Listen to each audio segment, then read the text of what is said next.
ന്യായപ്രമാണത്തിൽ വിദഗ്ധനായ ശാസ്ത്രിയായിരുന്ന എസ്ര പുരോഹിതൻ്റെ ജീവിതത്തിലൂടെ ദൈവം നമുക്ക് നൽകുന്ന ഒരു സന്ദേശമുണ്ട്. എസ്ര ഒരു ശാസ്ത്രിയായിരുന്നു. അപ്പോൾ തന്നെ എസ്ര ഒരു പുരോഹിതനും ആയിരുന്നു. ഇസ്രായേൽ മക്കളുടെ 70 വർഷത്തെ ബാബേൽ പ്രവാസത്തിൽ നിന്നും അവരെ പുറത്തു കൊണ്ടുവരുന്നതിൽ മുൻപിൽ നിന്ന ഒരു ലീഡറായിരുന്നു എസ്ര.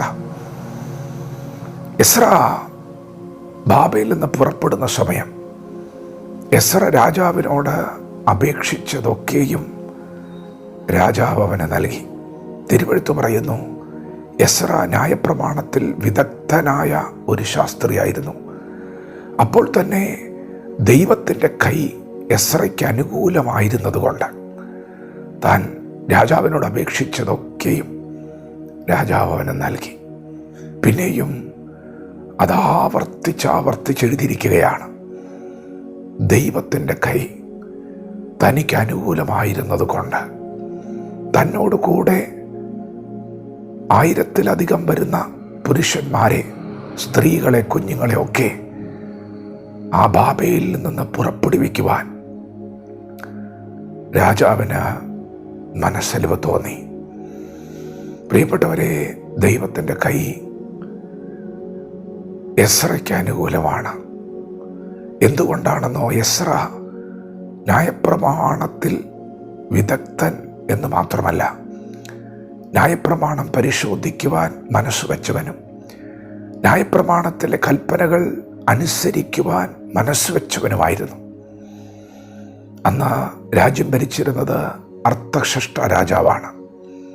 രാജാവ് എസ്രയെ ബാബേലിൽ നിന്ന് അയക്കുമ്പോൾ യെരൂശലേമിൻ്റെ ആലയത്തിൻ്റെ പണിയുമായി ബന്ധപ്പെട്ട് ഒരു കൂട്ടം അവിടെ നിന്ന് പുറപ്പെടുമ്പോൾ രാജാവിനോട് കൂടെ ഭരണസമിതിയിലുള്ള മറ്റു മന്ത്രിമാരും ആ യാത്രയ്ക്ക് സമ്മതം നൽകുകയാണ്.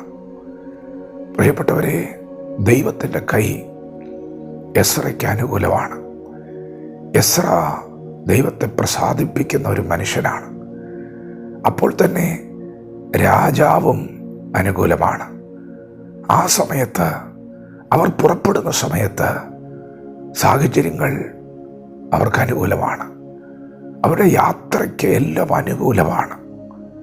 പക്ഷെ നിങ്ങൾക്കറിയാമോ, ന്യായപ്രമാണത്തിൽ വിദഗ്ധനായ മനുഷ്യൻ, തിരുവചനത്തെക്കുറിച്ച് ആഴമേറിയ ഗ്രാഹ്യമുള്ള ജ്ഞാനമുള്ള ശാസ്ത്രിയായ ആ മനുഷ്യൻ എന്ത് ചെയ്തെന്നോ, എല്ലാം അനുകൂലമായിരിക്കുന്ന സമയത്തും താൻ ജനത്തെ മുഴുവൻ കൂട്ടിവരുത്തി ഒരു ഉപവാസം പ്രസിദ്ധം ചെയ്തു. ഉപവസിക്കാനാണ് എസ്ര ആ സമയത്ത് തീരുമാനിച്ചത്. എല്ലാം അനുകൂലമായിരിക്കുമ്പോൾ ഒരു ഉപവാസം. എസ്ര ഉപവസിക്കുമ്പോൾ ജനത്തോടു കൂടെ ദൈവസന്നിധിയിൽ പ്രാർത്ഥിക്കുകയാണ്, തങ്ങളെ തന്നെ താഴ്ത്തേണ്ടതിനും ഞങ്ങൾക്കും ഞങ്ങളുടെ കുഞ്ഞുകുട്ടികൾക്കും സർവസമ്പത്തിനും ഒരു ശുഭയാത്ര ഉണ്ടാകേണ്ടതിന്, ദൈവത്തിൻ്റെ കരം വീണ്ടും അനുകൂലമാകേണ്ടതിന് എസ്ര പ്രാർത്ഥിക്കുകയാണ്.